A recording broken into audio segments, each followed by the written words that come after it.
Are you bored with the standard generic music you hear on the radio? Do you want to hear something gnarly that could well make your ears bleed and make you regret clicking on this video? Look no further, here is a list of 10 albums that are impossible to listen to. This list is incredibly subjective and is determined by a variety of criteria. It does not include compilations, and it doesn't explicitly consider subject matter as a variable in unlistenability. If you find that an album you've had a lot of trouble with isn't on this list, feel free to leave a comment, and if there's enough interest, there may even be a part 2. This is just a generic trigger warning that a lot of the albums we'll be discussing about today are pretty heavy in one way or another, so be warned. Before I jump into it, I want to give a thanks to my friend Benny who helped put this list together. You can find him and his various lists of unlistenable material via his Rate Your Music profile, linked in the description.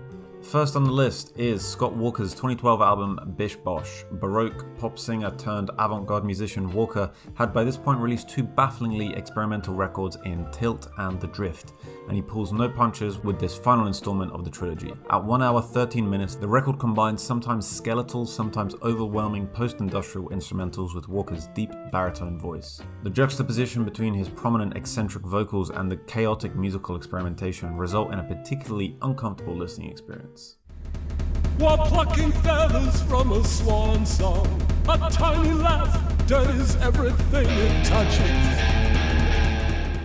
The next pick on the list also comes from an eccentric artist who had become more experimental over time, Lou Reed's Metal Machine Music. Released in 1975, this album took a sharp departure from the artist's earlier solo material and his work with the Velvet Underground. The album does not have song structures, recognizable melodies, or vocals at all. Instead, it is best described as a relentless barrage of modulated feedback and guitar noise. Upon release, critics have compared the record to the sound of refrigerators and washing machines, and has been generally considered a case of career suicide. It's also cited as a key influence for the emerging musical scenes of industrial music and noise rock, and referenced by noise pioneer Masami Akita of Merzbow as a major influence. Certainly these developing scenes would later offer increasingly challenging listening experience, but for its time of release, Metal Machine Music may have been an incredible sensory assault on audiences who were not prepared for this walk on the wild side.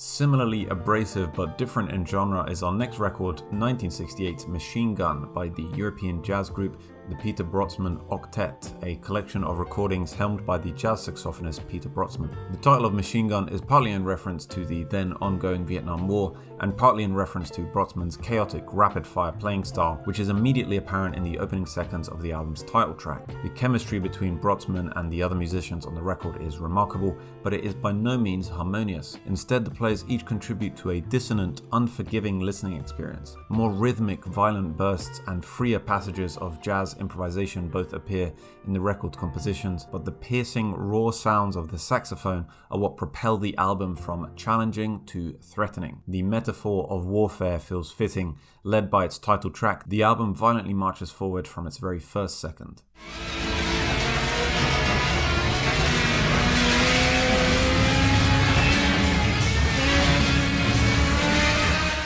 You know what isn't difficult? Subscribing to the channel, and it helps me out a lot too. Give it a try. The Litanies of Satan is an avant-garde album released in 1982 by American artist Diamanda Galás. The record consists of 2 sides. The title track, Litanies of Satan, adapts text from Charles Baudelaire's Les Fleurs du Mal and plays with a combination of Galás's vocals and various tape and electronic sounds, distorting and warping her vocals in the process. Her manic monologues, screams and whispers invite the mental landscape of hell itself. And yet, the second piece of the album, titled Wild Women with Steak Knives, the homicidal love song for solo screen, manages to dive even deeper into a sense of discomfort and nausea. This performance features no backing instrumentation, and Galás's avant-garde vocalization takes center stage. There is a disturbing variety and complexity to the solo voice performance, which, in its own experimental format, explores the themes of sexual oppression and violence against women. The resulting work is as intriguing as it is challenging.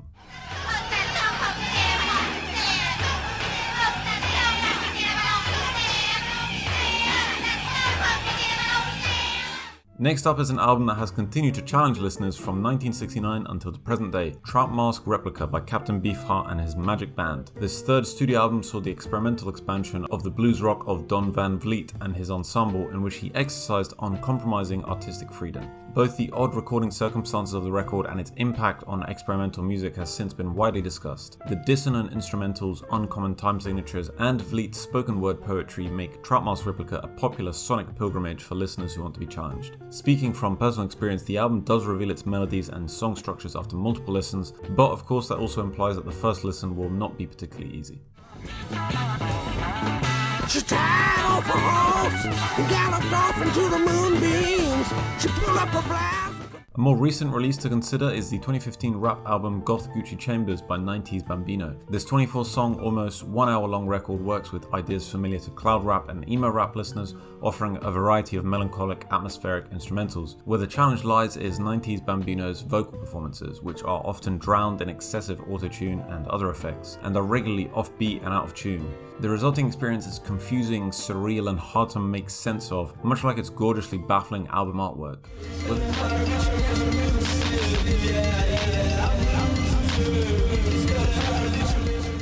If you hate tonality, you will enjoy this next pick.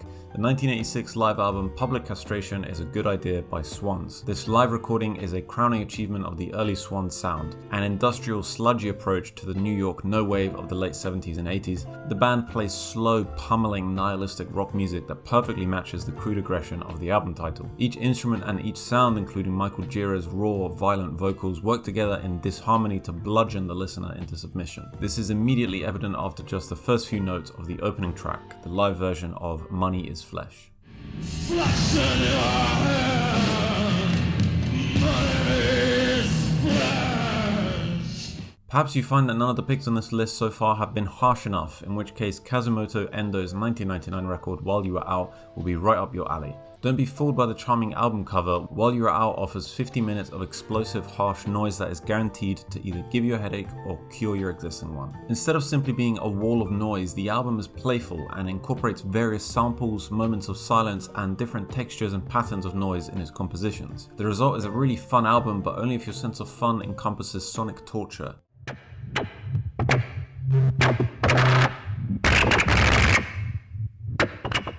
The dynamics of sound and silence also play a key role in album number 9, Polly Bradfield's 1979 solo violin improvisations. This avant-garde record does exactly what it says on the tin, but in the most uncompromising, uncomfortable way possible. In 40 minutes, Bradfield manages to conjure up a nightmarish collection of acoustic sounds as she plucks, saws, and scratches at her instrument. The moments of silence in between the sparse but nerve-wracking violin sounds only add to an overall sense of discomfort.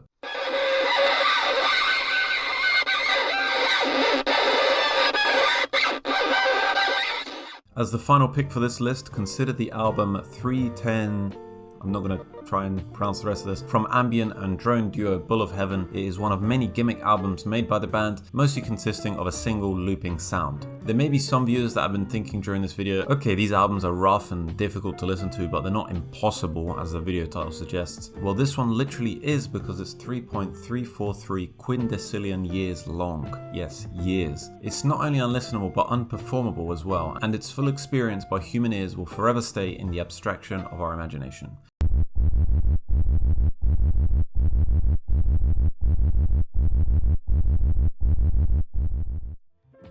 And that rounds up the list. If you have any thoughts on the 10 albums mentioned, please leave them down below, along with any other albums you consider impossible to listen to. Thanks.